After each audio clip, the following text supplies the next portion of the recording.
then you have to understand how Islam teaches you to do that charitable work. And therefore, if you are an activist politician, then you have to also understand what Islam says about authority and how you should govern people and what role you should play as a Muslim.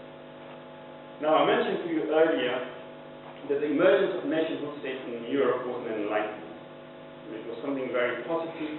It was a great emancipation of humanity, especially of the Western world, against the yoke of the Church, and particularly the Roman Catholic Church upon Europe. And they saw this as a positive action. What happened in the Muslim world was completely different.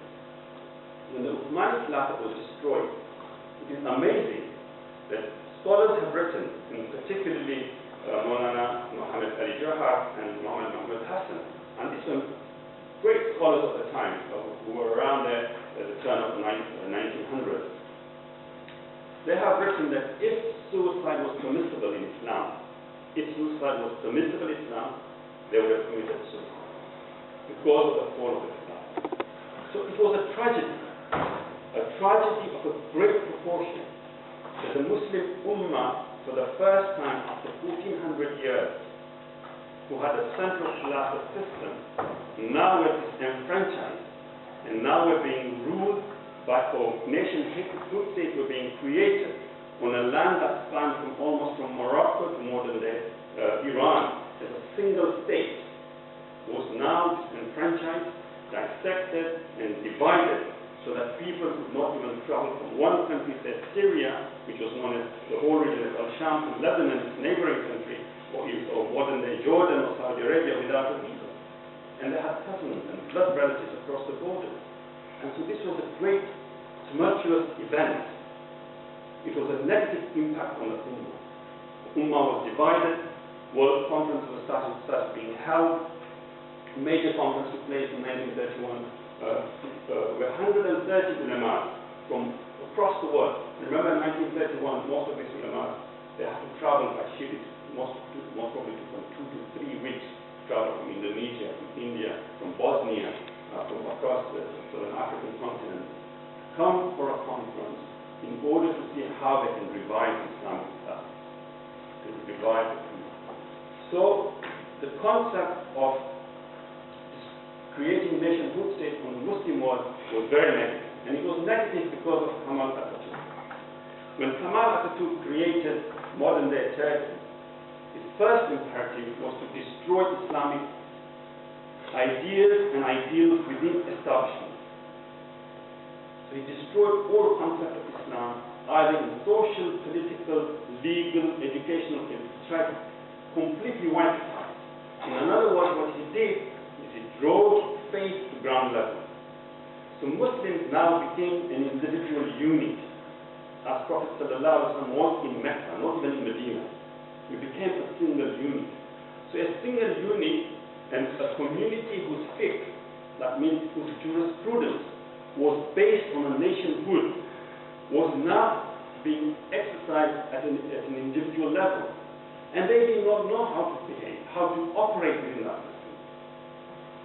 You know, it's incredible if you look at concepts of jihad, concepts of giving zakat to the zakat committee, concepts of having several treaties with other nations.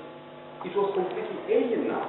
So nearly over 1,500 years of jurisprudence was totally irrelevant to the Muslim Ummah. And that's why Muslim Ummah even today have a problem with fiqh, because the fiqh has been written for the Muslims when they were the dominant power, when they had a nation, when they had a Khalifa. And all this now is now being ruled as individuals. Muslims are almost lost.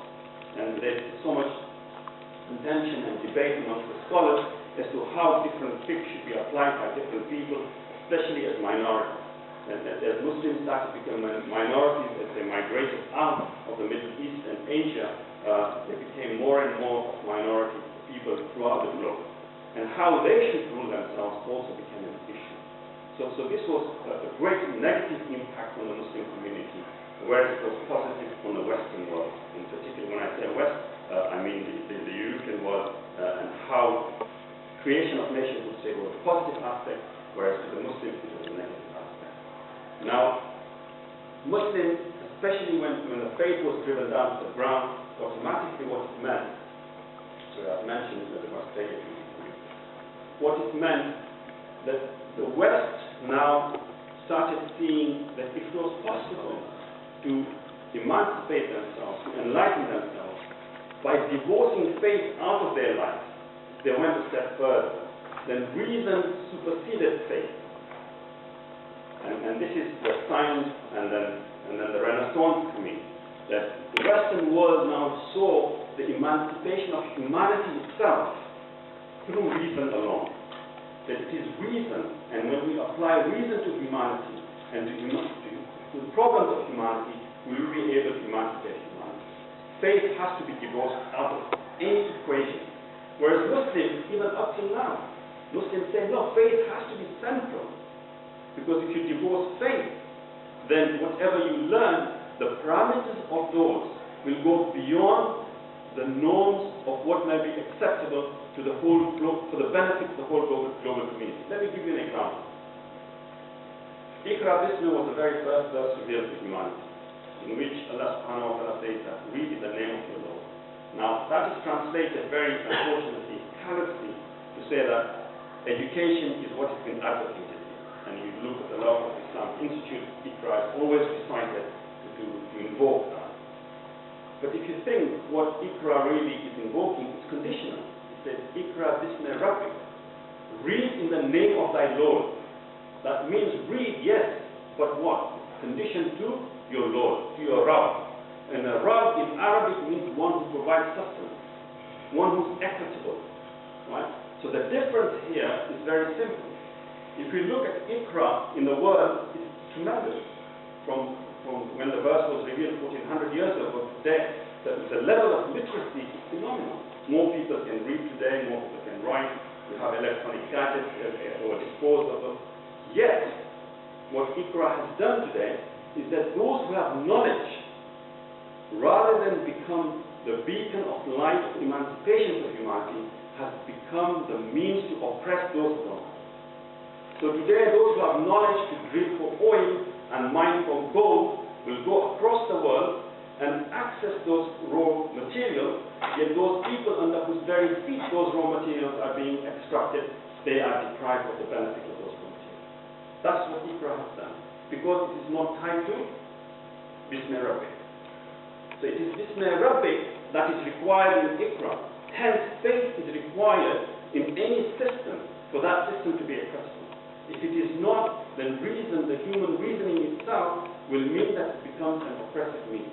So science, by its very nature, does not mean that you work in conjunction or in parallel with nature. Science, by its very definition, means you work to conquer nature.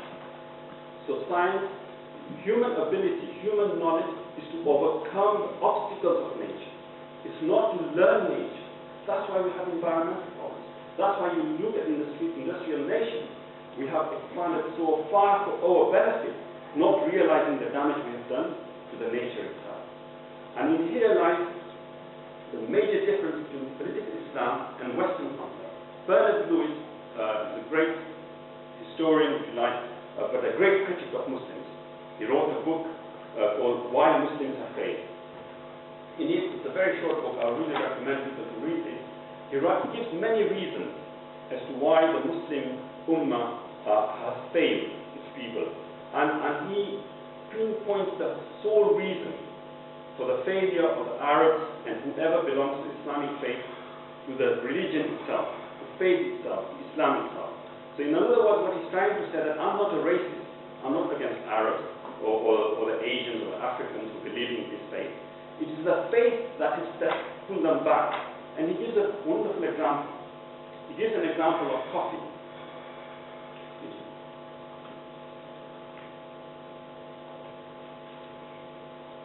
He writes in his book that Europeans did not know anything about coffee.